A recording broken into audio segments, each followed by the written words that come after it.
जय हिंद दोस्तों, आज बात करेंगे इंडियन आर्मी और सीएपीएफ फोर्सेस के बीच में क्या अंतर है, इन दोनों का काम कैसे अलग है, किसमें फैसिलिटीज और सैलरी ज्यादा है, सारी डिटेल्स आज इस वीडियो में बात करेंगे। तो सबसे पहले बात करते हैं इंडियन आर्मी की। Indian army Indian defence ministry के अंडर में आता है और ये इंडिया का लास्ट लाइन ऑफ डिफेंस है। अगर आर्मी खत्म हो जाएगी तो पूरा देश खत्म हो जाएगा। इनका काम भी सीएपीएफ फोर्सेस से अलग होता है। इंडियन आर्मी का काम बाहरी दुश्मनों से इस देश को प्रोटेक्ट करना है। भारत के आसपास में जितने भी देश भारत से बॉर्डर शेयर करते हैं, चाहे पाकिस्तान हो चाहे चाइना हो, यही दो बड़े भारत के दुश्मन है। तो अगर इन दोनों देशों ने कभी भी भारत के ऊपर अटैक किया तो इंडियन आर्मी का सबसे पहला काम होगा उनके देश के फौजियों से लड़ना और इस देश के सरहद को और इस देश के लोगों को उस देश से बचाना। कभी भी अगर भारत के ऊपर किसी बाहरी शत्रु ने आक्रमण किया तो इंडियन आर्मी से उसे पहले भिड़ना पड़ेगा। इनफैक्ट इस देश में एंटी टेररिस्ट ऑपरेशंस के लिए भी इंडियन आर्मी के स्पेशल फोर्सेस को इस्तेमाल किया जाता है। जैसे कि जम्मू एंड कश्मीर में स्पेशल फोर्सेस राष्ट्रीय राइफल्स ने पूरे कश्मीरियों को सुरक्षा देकर रखा है। तो इंडियन आर्मी का जो काम है वो हाई रिस्क जोन पर रहते हैं। वॉर टाइम यानी कि युद्धकालीन परिस्थिति में ये सबसे फ्रंट में खड़े रहते हैं। इंडियन आर्मी की सैलरी और फैसिलिटीज भी अच्छे होते हैं। सैलरी में जैसे इंडियन आर्मी के लेफ्टिनेंट या फिर कैप्टन रैंक के ऑफिसर को 1 लाख से भी ज्यादा सैलरी दी जाती है। उसके साथ में उन्हें अलग अलाउंसेस भी मिलते हैं, जैसे कि field area allowances, high altitude allowances, special forces allowances. ये अलाउंसेस उनके बेसिक पे के ऊपर एक्स्ट्रा पैसे के तौर पे उन्हें दिया जाता है। इंडियन आर्मी को अच्छी फैसिलिटीज भी दी जाती है, जैसे कि एकोमोडेशन, मेडिकल, साथ में एजुकेशन और कैंटीन की फैसिलिटी, मेडिकल की फैसिलिटी। तो ये सारे फैसिलिटी इंडियन आर्मी को दी जाती है। इंडियन आर्मी को हेड करता है एक चीफ ऑफ डिफेंस स्टाफ, जो कि जनरल रैंक का एक ऑफिसर होता है। आज इंडियन आर्मी में लगभग 12,38,000 एक्टिव पर्सनल्स है और 9,60,000 रिजर्व पर्सनल्स है। इंडियन आर्मी इस पूरी दुनिया के सबसे बड़े आर्मीज के लिस्ट में आती है और ये पूरी दुनिया का सबसे बेहतरीन आर्मी है। इजराइल ये कहता है कि अगर मुझे भारत का स्थल सेना मिल जाए तो मैं इस पूरी दुनिया पर राज करूंगा। तो जरा सोच कर देखिए इंडियन आर्मी के हर एक सोल्जर्स की क्या वैल्यू है। इंडियन आर्मी का मोटो है सेवा परमो धर्म, यानी कि सर्विस बिफोर सेल्फ। 1962, 1965, 1971, 1999 हर एक युद्धकालीन परिस्थितियों ने इंडियन आर्मी ने इस देश को हर दिशा से सुरक्षा प्रदान किया है। बहुत सारे सोल्जर्स ऑफिसर्स शहीद हुए हैं सिर्फ इस देश की सुरक्षा के लिए। पीस टाइम में भी एंटी टेररिस्ट ऑपरेशंस में इन्होंने टेररिस्ट को भी ठोका है, जैसे कि सर्जिकल स्ट्राइक 2016, ऑपरेशन रंदोरी बहक, ऑपरेशन मंधोल जैसे बेहतरीन ऑपरेशंस इंडियन आर्मी के स्पेशल फोर्सेस, राष्ट्रीय राइफल्स और इंडियन आर्मी के सोल्जर्स ने अंजाम दिया है। इंडियन आर्मी की एक स्पेशल फोर्स यूनिट है जिन्हें पैराशूट रेजिमेंट की special force unit para SF commando कहा जाता है। Indian army as a officer join करने के लिए यूपीएससी के एग्जाम क्रैक करके एसएसबी इंटरव्यू, मेडिकल, फिजिकल सब कुछ कंप्लीट करके ही इंडियन आर्मी के एनडीए में ज्वाइनिंग होती है। एनडीए यानी कि नेशनल डिफेंस एकेडमी में 3 साल की ट्रेनिंग और इंडियन मिलिट्री एकेडमी में 1 साल की ट्रेनिंग के बाद उन्हें लेफ्टिनेंट रैंक में कमीशन किया जाता है। इंडियन आर्मी में कई सारे रेजिमेंट्स हैं, जैसे Rajput regiment, Sikh regiment, Dogra regiment, Bihar regiment, Punjab regiment, parachute regiment. इसी तरह के किसी एक रेजिमेंट में सोल्जर को कमीशन किया जाता है। तो ये तो होगी इंडियन आर्मी के बाद। अब बात करते हैं सीएपीएफ फोर्सेस की। सीएपीएफ का मतलब क्या है? सीएपीएफ का मतलब है central armed police force. Actually ये एक सेंट्रल गवर्नमेंट की पुलिस फोर्स है जिनके पास आर्म्स या फिर हथियार है। इनका नाम इनके बारे में यही कहता है। ये एक सेंट्रल पैरा मिलिट्री फोर्स है। इनका काम है शांतिकालीन परिस्थिति में इस देश की बॉर्डर का सुरक्षा करना और इस देश के इंटरनल इश्यूज को हैंडल करना। अगर देश के अंदर किसी भी तरह का प्रॉब्लम होता है या फिर इलेक्शन ड्यूटी पर भेजा जाता है तो सीएपीएफ फोर्सेस को ही भेजा जाता है। और इसी तरह से भारत के Indo China border, Indo Pakistan border की सुरक्षा करने के लिए जो बॉर्डर गार्डिंग फोर्स होता है वो भी सीएपीएफ का ही अंडर में आता है। आज सीएपीएफ में कुल 5 फोर्स है, बीएसएफ, आईटीबीपी, सीआईएसएफ, सीआरपीएफ और एसएसबी। तो जब देश के सीमाओं पर किसी भी तरह का युद्ध नहीं चल रहा है उस वक्त पर यह बॉर्डर गार्डिंग फोर्स देश के बॉर्डर की सुरक्षा करता है। ये सुरक्षा इस चीज का करता है कि बॉर्डर के आर पार से किसी भी तरह का स्मगलिंग ना हो, कोई भी अनऑथराइज्ड पर्सन बॉर्डर को पार ना कर जाए, इस तरह की चीजों का वो ध्यान रखते हैं। बॉर्डर के उस पार किसी भी तरह का हलचल होने पर ये अपने हेडक्वार्टर में रिपोर्ट करते हैं। हेडक्वार्टर से अगर चीज गंभीर होती है तो वो इंडियन आर्मी को इन्फॉर्म करते हैं। बीएसएफ इंडिया पाकिस्तान की बॉर्डर की सुरक्षा करता है। ITBP Indo Tibetan border police India China border की सुरक्षा करता है। अगर कभी भी चाइना या फिर पाकिस्तान इंडिया के ऊपर अटैक कर देता है तो बीएसएफ को बैकफुट में लाया जाएगा और वहां पर इंडियन आर्मी को भेजा जाएगा, क्योंकि CAPF forces war time situations के लिए ट्रेंड है ही नहीं। उसी तरह से सीआईएसएफ जो कि सेंट्रल इंडस्ट्रियल सिक्योरिटी फोर्स है, जिन्हें एयरपोर्ट में, कोल फील्ड एरियाज में आप देखते हैं। एसएसबी यानी कि सशस्त्र सीमा बल, ये भी एक बॉर्डर गार्डिंग फोर्स ही है। और सीआरपीएफ यानी कि सेंट्रल रिजर्व पुलिस फोर्स, ये सीएपीएफ का सबसे बड़ा फोर्स है। सीएपीएफ के बारे में जानना चाहते हैं तो आई बटन में वीडियो है, वहां से जाके देख सकते हैं। इसके अलावा भी सीएपीएफ के सोल्जर्स कुछ स्पेशल ब्रांच में भी ड्यूटी दे सकते हैं, उनके लिए भी वो वॉलंटियर कर सकते हैं, जैसे कि रॉ,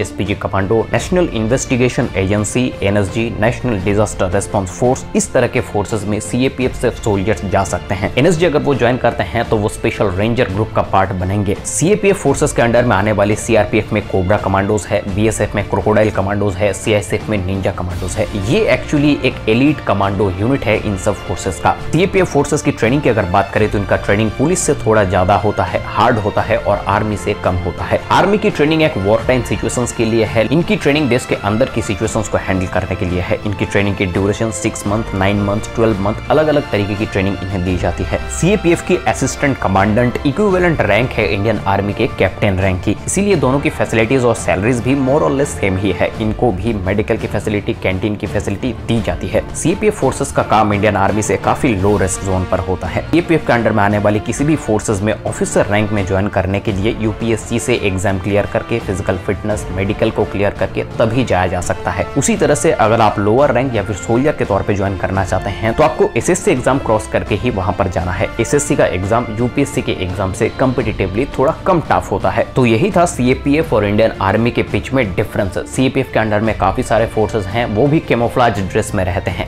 लेकिन वो इंडियन आर्मी का पार्ट नहीं है। इंडियन आर्मी एक टोटली डिफरेंट चीज है। आशा करता हूं आप सबको ये वीडियो पसंद आई होगी। वीडियो पसंद आने पर लाइक, शेयर और इस चैनल को सब्सक्राइब कर लीजिए, क्योंकि ये इंडियन डिफेंस का ही एक ग्रोइंग यूट्यूब चैनल है। इस चैनल में आपको हर रोज Indian defence related interesting videos मिलते रहेंगे। मिलते हैं आपसे अगले वीडियो में, तब तक के लिए जय हिंद, जय भारत।